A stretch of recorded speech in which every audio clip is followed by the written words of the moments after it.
હું વાત કરીશ જાગૃતિબેન પંડ્યાની. મને જે ખરાબ લાગ્યું એ જાગૃતિબેન પંડ્યા માટે મને બહુ ખરાબ એટલા માટે લાગ્યું કે હરેન પંડ્યા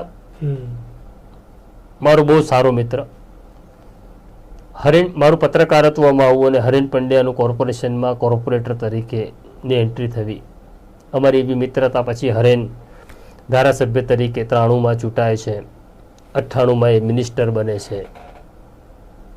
બહુ અચ્છો માણસ, જમીનનો માણસ, સ્કૂટર ઉપર ફરી લોકોને મળનારો માણસ. એની હત્યા થઈ જાય છે 2003ની અંદર. આઘાત લાગ્યો, મગજ બ્લેન્ક થઈ ગયું હતું કે આવું કેમ થયું. હરેનના પિતા એવું કહેતા હતા કે આ પોલિટિકલ મર્ડર છે, નરેન્દ્ર મોદીએ કરાવ્યું છે. અને જાગૃતિબેન હરેન પંડ્યાના પત્ની શાંત હતા, કારણ કે બાળકો નાના હતા. બાળકો મોટા થયા અને પછી અમે મળવા લાગ્યા, એટલા માટે કે હરેનની હત્યા કોણે કરી છે એ શોધવું હતું. મારે પણ શોધવું હતું, એમને પણ શોધવું હતું. અમે ખૂબ મહેનત કરી સાથે મળીને, અનેક જગ્યાએ રજૂઆત કરી. અને એ એવું માનતા કે આ પોલિટિકલ મર્ડર છે. એટલે પોલિટિકલ મર્ડર કોણ કરી શકે? તો જે સત્તામાં છે એમણે જ કરેલું મર્ડર છે.